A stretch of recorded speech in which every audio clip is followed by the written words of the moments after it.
जीवन बगिया ऐसी उलझी, फूल उगे कम कांटे ज्यादा, सिमटा जीवन डूबी सांसें, आना है तो अब भी आजा। यदि अभी तक आपने पिछला अध्याय नहीं देखा है तो कृपया करके पिछला अध्याय देखें ताकि आप इस अध्याय को भी समझ सकें। और चैनल पर नए हैं तो चैनल को सब्सक्राइब करना न भूलें। इधर 20 वर्षों में उनको यह बात साफ हो गई कि जब तक हम आदमी की नींद को नहीं समझ लेते तब तक आदमी को समझना मुश्किल है। क्योंकि एक आदमी यदि 60 साल जीता है तो 20 साल सोता है। यह कोई छोटी मोटी बात नहीं है। 20 साल सोना 60 साल जीने में 1/3 हिस्सा सोना है। तो सोने की कोई बहुत गहरी स्थिति होनी चाहिए। इसका उपयोग होगा जीवन में, यह अनिवार्य है। एक आदमी 3 महीने तक बिना भोजन के रह सकता है, लेकिन बिना नींद के नहीं। एक आदमी 3 महीने तक उपवास कर सकता है, लेकिन नींद का उपवास नहीं कर सकता। और भी एक मज़ेदार बात है, अभी पश्चिम में उनको ख्याल में आनी शुरू हुई कि आदमी बिना स्वप्न के भी पागल हो जाएगा, बिना स्वप्न के भी नहीं रह सकता। अगर आदमी को स्वप्न न देखने दिए जाएं, सिर्फ नींद ही लेने दी जाए तो भी आदमी पागल हो जाएगा। अभी उन्होंने प्रयोग किए क्योंकि अब यंत्र है उपलब्ध जिनसे पता चल जाता है कि भीतर आप कब स्वप्न देख रहे हैं और कब गहरी नींद में हैं। यह बता देते हैं यंत्र। उनका कांटा जोर से घूमने लगता है। जब आपके भीतर स्वप्न चलते हैं, आपकी आँख पर भी हाथ रख कर जाना जा सकता है कि आप स्वप्न ले रहे हैं कि नहीं ले रहे हैं इस वक्त। क्योंकि जब आप स्वप्न लेते हैं तो पुतली चलती है, ठीक वैसे ही चलती है जैसे कि देखने में चलती है।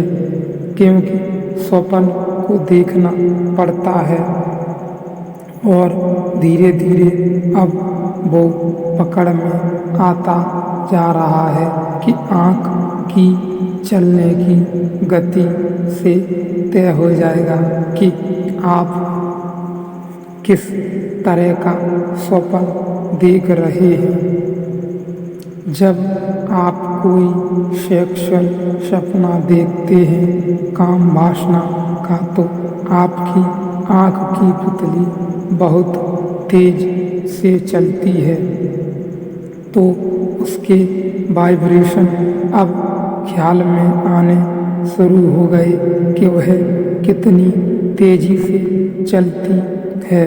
तो बाहर बैठा आदमी भी अपने आप निश्चित न रहे कि आपने सपने का बाहर पता नहीं चल सकता।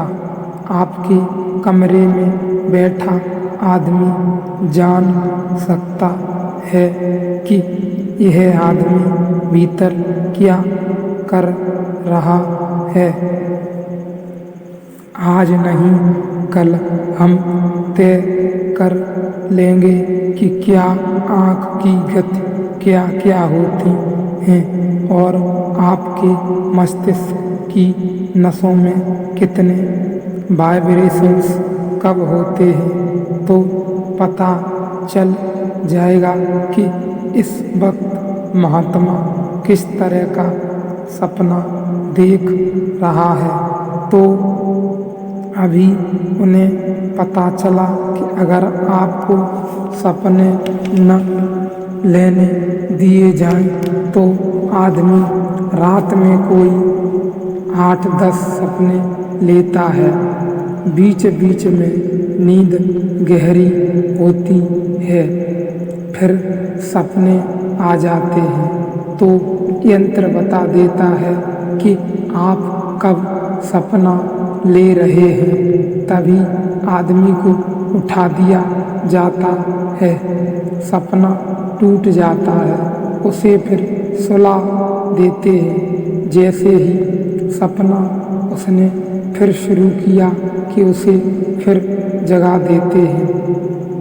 तो बड़ी हैरानी हुई कि उसे कितना ही सोने दिया जाए, लेकिन सपना न लेने दिया जाए। तो 15 दिन के बाद पागलपन शुरू हो जाता है। सपना भी इतना अनिवार्य नहीं तो आदमी पागल हो जाए। आप सोचते होंगे कि सपना आपको बड़ी तकलीफ दे रहा है, आपके पागलपन का निवास है। अगर सपना रोक दिया जाए, आप पागल हो ही जाएंगे, क्योंकि वह भीतर रह जाएगा। फिर वह दिन में घूमने लगेगा। रात नहीं निकल पाया तो दिन में घूमेगा। अभी तो उचित है कि रात के अंधेरे में स्वप्न में निकल जाता है। अगर दिन में निकला तो फिर अड़चन आएगी। जो क्रोध आप रात स्वप्न में किसी की हत्या करके निकाल लेते हैं, अगर 15 दिन न निकालने दिया जाए तो हत्या कर गुजरेंगे।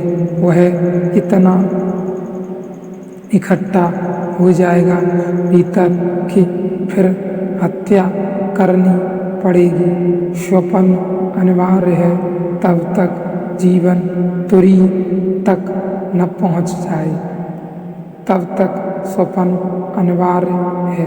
सिर्फ तुरी पर पहुंचने हुए व्यक्ति के लिए न स्वप्न जरूरी है, न निद्रा जरूरी है, न जागृति जरूरी है। वह तीनों से गुजरता है, लेकिन जरूरी कुछ भी नहीं रह जाता। वह स्वप्न में भी जागा रहता है, वह गहरी निद्रा में भी जागा रहता है, वह जागृत से भी जागा रहता है। हम जागृत में भी स्वप्न देखते रहते हैं और जागृत में भी बीच बीच में भी झपकियाँ लेते रहते हैं। जीवन जीना ही है तो आज में ही जी लो, वरना बहुत पछताना पड़ेगा, क्योंकि कभी भी अंत हो सकता है।